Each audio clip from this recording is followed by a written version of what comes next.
I took this interest in watching the other old people like my father and uncles and them lifting the razorfish. So there was one day I decided to go for one myself actually. And my father and this guy, Angus McLean, says to me, "You carry on, boy, you're doing well. If you get the first one, you'll get the rest of them." So from then onwards, I started getting better and better and better at them. In the end, I could use both hands, which I still can do. And all our families involved in it anyway. But similarly, out to the family, I'm not telling a lie, I'm the best of them. So I've got more interest in them. Angus, my brother, as you've seen yourself on the show there, he's get pretty good at them, but I'm not boasting or anything. But they know in the used area where I used to that I'm the best at them. Sometimes if they're side by side I can pick 3, 4, maximum 5 out to the sand at the same time. The secret is you've got to watch where the eye is and you've got to watch your movements on the sand because they'll shoot down if you don't get them quick. Sometimes they'll wait for you, but other times you just disappear, slightest movement. And especially if you've got eye skins on. I've never believed in putting eye skins on the show because they always rattle. And carrier bags, they rattle.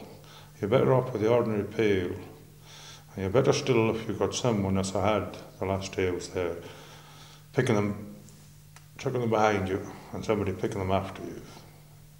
You're getting there faster and a lot less hassle for yourself walking back with them, which I've done over the years, just throw them in bundles.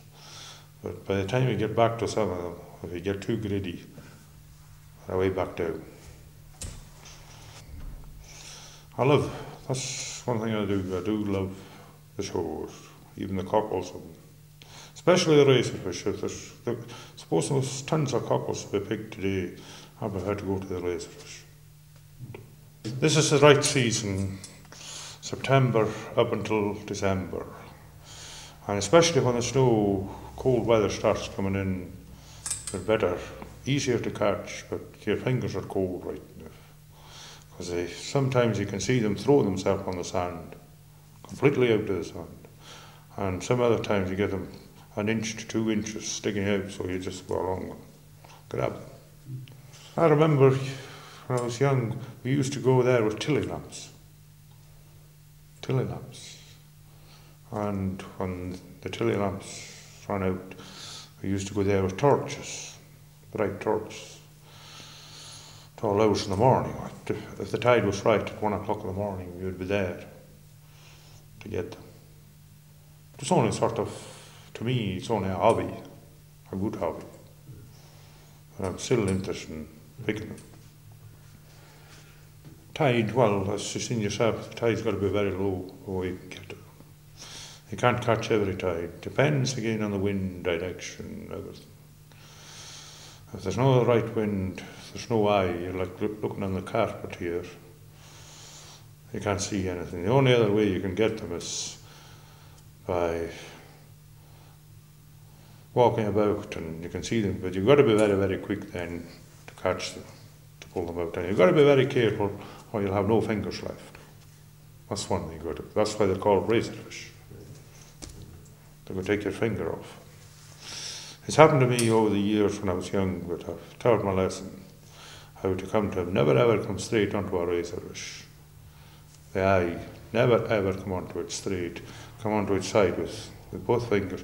Then you get your thumb around the end of it and out with it.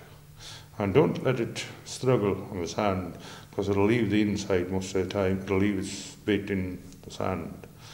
Then what you've got to do then is you've got to start digging to get the bait out, which again you can easily cut yourself if there's dead shells.